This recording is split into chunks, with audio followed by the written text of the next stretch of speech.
ज्येष्ठ व्यंगचित्रकार श्रीधर फडणीस यांचं 100वीत पदार्पण झालं आणि थेट जाऊया पुण्यामधल्या याच निमित्ताने आयोजित कार्यक्रमात। म्हणतात ना, तसं भले पिढीमध्ये आणि वयामध्ये अंतर असेल, पण एका व्यंगचित्रकाराचा सन्मान दुसऱ्या पिढीतल्या पुढच्या पिढीतल्या व्यंगचित्रकारानेच करावा, हाही एक चांगला योग आजच्या दिवशी आपल्याला बघायला मिळतोय। आपण साक्षीदार आहोत याही योगाचे।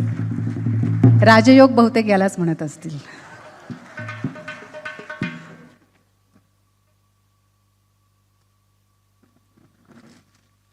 याही आधी आपण अनेकांचं मनोगत ऐकलं, मान्यवरांचं मनोगत ऐकलं। यानंतरही आपण या दोघा मान्यवरांना ऐकायला उत्सुक आहोत। पण या दरम्यान ज्यांच्यासाठी आजचा सगळा हा सत्कार सोहळा इथे आयोजित झाला, त्या श्रीधर फडणीस यांच्या मनामध्ये आत्ताच्या क्षणाला काय आहे याची उत्सुकता आपल्या सगळ्यांना असणार आहे। त्यामुळे या सत्कार सोहळ्यानंतर मी त्यांना विनंती करणार आहे की आपण मनोगत व्यक्त करावं। बाकी सगळ्यांच्या मनोगताची जितकी आपल्याला उत्सुकता आहे तितकीच उत्सुकता आज या सत्कार सोहळ्याच्या निमित्ताने त्यांना काय वाटतंय याचीही आहे। 4 दिवस हा महोत्सव पुण्यात, महाराष्ट्रात, महाराष्ट्राबाहेर असा भारतभर होणार आहे। त्यामुळे हा ज्यांच्या निमित्ताने होणार आहे त्यांच्या मनातली भावना आपण जाणून घ्यायला उत्सुक आहोत। मी त्यांना विनंती करते की आपण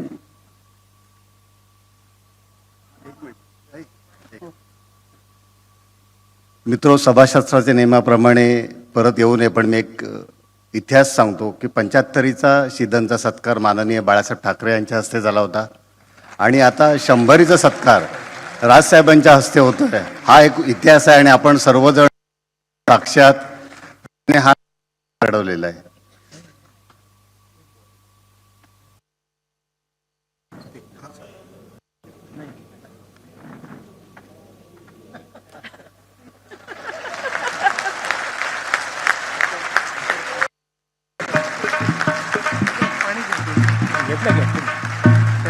घेतलं मी एवढ्याच घेतले की बरीच मंडळी नावं आहेत। वयानुसार एका विस्तारण्याची शक्यता आहे ना।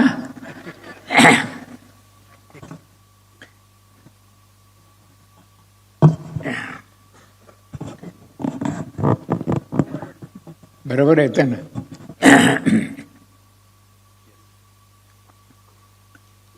फार वेगळ्या अतिशय भव्य समारंभात मी उभा आहे, याची मला जाणीव आहे।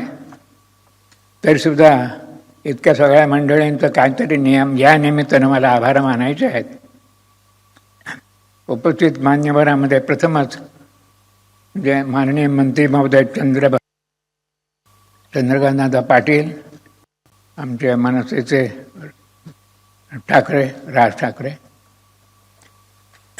दोघांच्या बाबतीत मी असं म्हणेन, दोघेही राजकारणामध्ये भरपूर व्यस्त आहेत।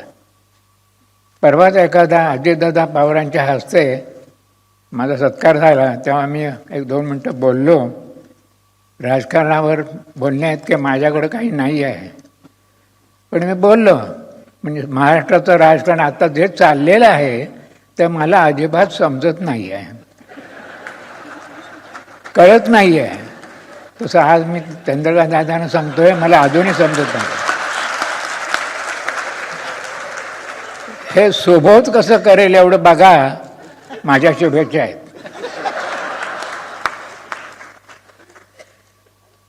राज ठाकरेंच्या बाबतीत असं आहे की राजकारण हा विषय येतच नाही आमच्यामध्ये।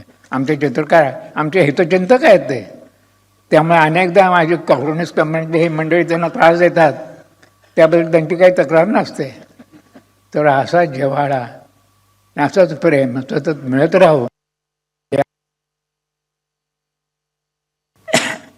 बाकीच्या मंडळींच्या बाबतीत काय आहे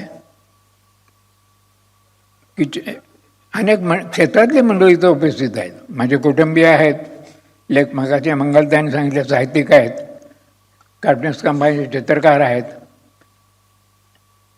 आणि प्रायोजक ज्याला म्हणतात वगैरे असे मंडळी आहेत। प्रायोजकांच्या बाबतीत मी सगळ्यांना सांगत नाही ना, परंतु एका बाबतीत असं म्हणेन की व्यवसायाच्या पलीकडं कला आणि संस्कृती अशी काही गोष्ट बहुमोल आहे याचं भान ज्यांना आहे अशी मंडळी प्रायोजक आहेत।